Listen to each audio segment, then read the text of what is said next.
Assalamualaikum warahmatullahi wabarakatuh.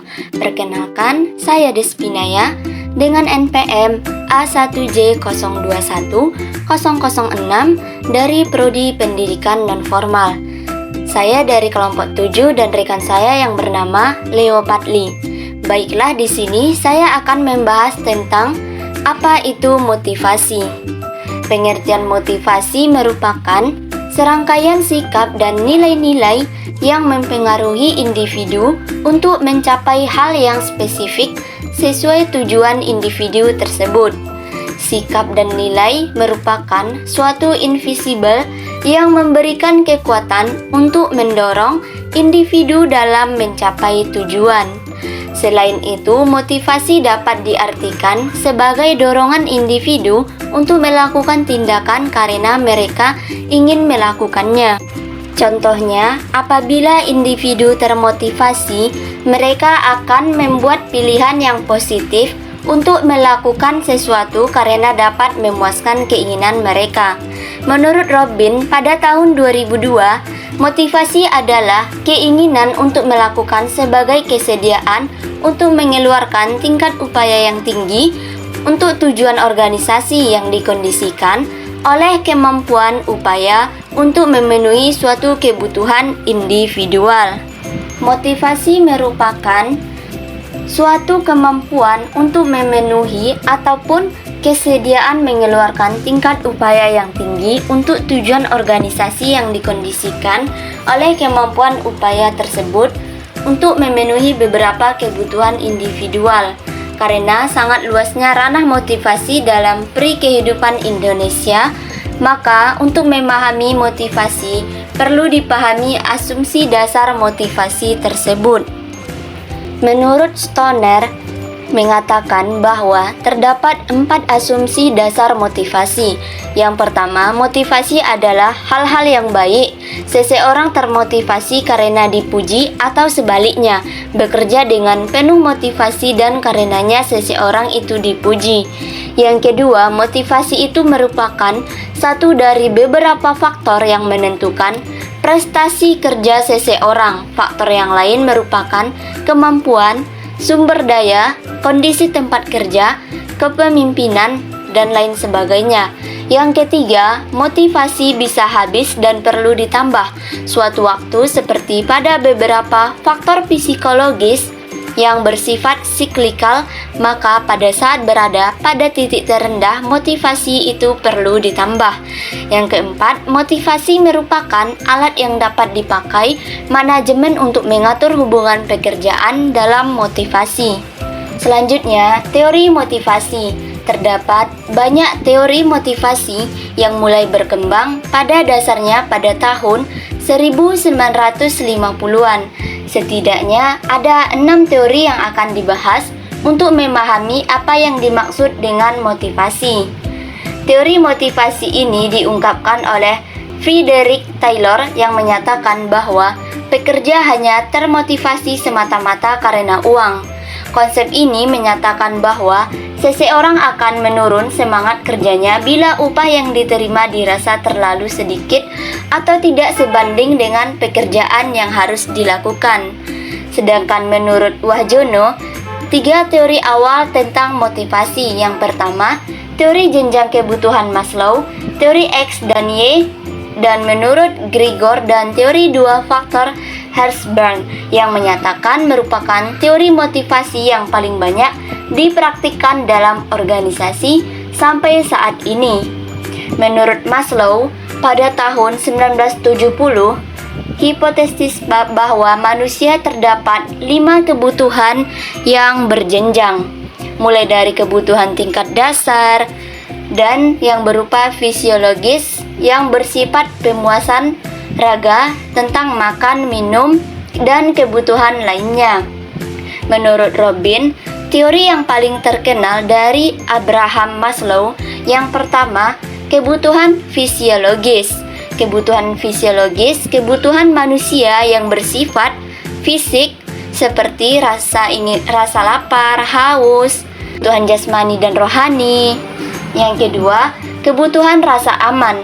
kebutuhan manusia yang muncul setelah kebutuhan fisik tersebut terpenuhi. Yang ketiga, kebutuhan sosial.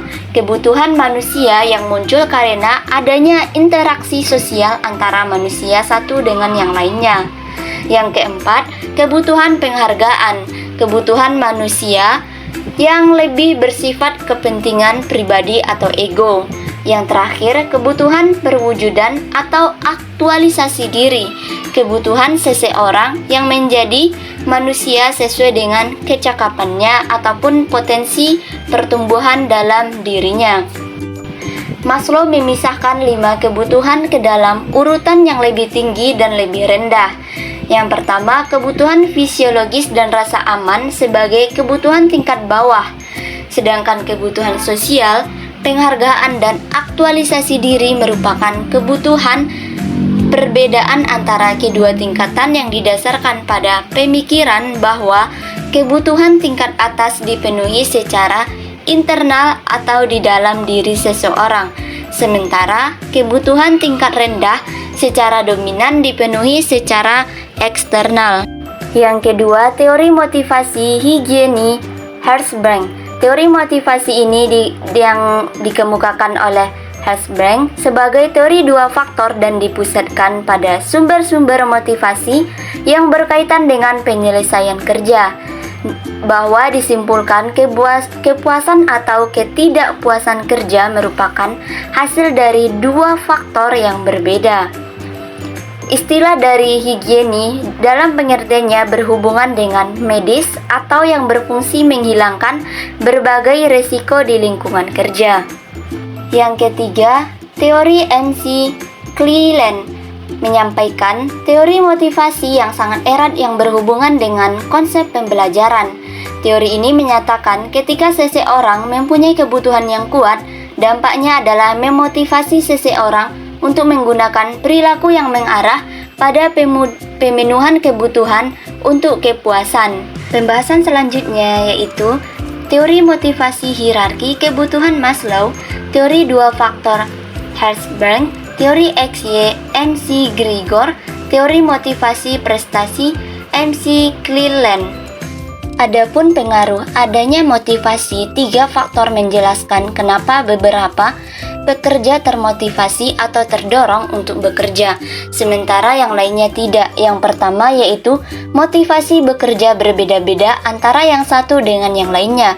Yang kedua, didasari sebelumnya telah ada perubahan yang signifikan dalam sikap pekerja terhadap pekerjaan. Yang ketiga, peningkatan program sosial yang didukung oleh pemerintah telah menyumbang secara signifikan terhadap penurunan motivasi kerja. Teori lain memandang motivasi kerja secara berbeda. Contohnya dari teori Y, MC Gregor yang mendalikan bahwa pada dasarnya orang bisa mengatur diri sendiri dan kreatif dalam bekerja jika dimotivasi secara tepat, menurut Hersey dan Blackheart pada tahun 2002. Adapun pengaruh adanya motivasi terhadap karyawan sudah banyak dibuktikan oleh para peneliti, seperti pendapat Supriyanto membuktikan bahwa kompensasi berpengaruh signifikan terhadap kinerja dan komitmen. Menurut Wahyudi dan Suryono pada tahun 2006 membuktikan bahwa kepemimpinan, motivasi, dan lingkungan kerja berpengaruh positif terhadap kinerja karyawan.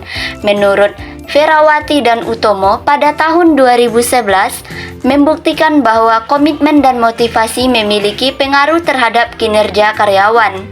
Membuktikan bahwa motivasi kerja itu sangat berpengaruh positif dan signifikan terhadap kinerja dan berpengaruh signifikan terhadap kinerja karyawan menurut Mulyanto Handoyono pada tahun 2009.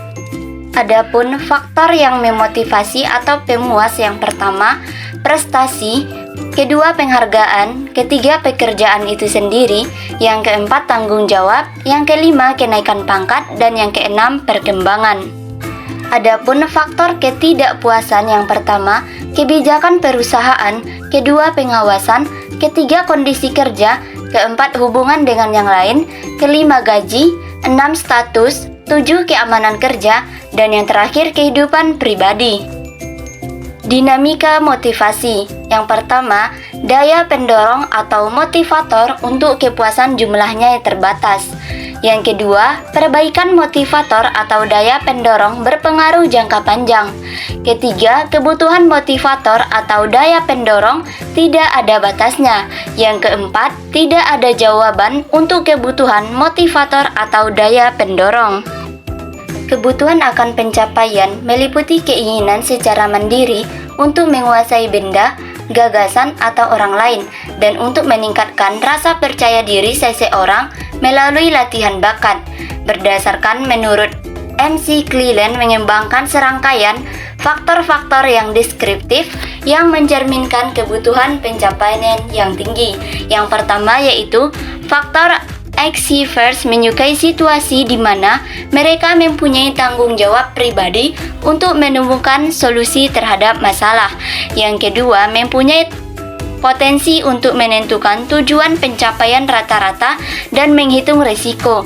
Yang ketiga, ingin menggunakan umpan balik nyata tentang seberapa baik mereka melakukan. MC Cleland and menurut Johnson pada tahun 2004. Pembahasan selanjutnya yaitu akibat adanya motivasi karyawan di tempat kerja. Manajer yang efektif harus mengetahui apa yang memotivasi seseorang untuk melakukan dan bagaimana memenuhi kebutuhan karyawan tersebut. Hamner berpendapat bahwa untuk memenuhi bagaimana memotivasi bawahan, manajer perlu untuk mengetahui apa yang dapat meningkatkan perilaku mereka.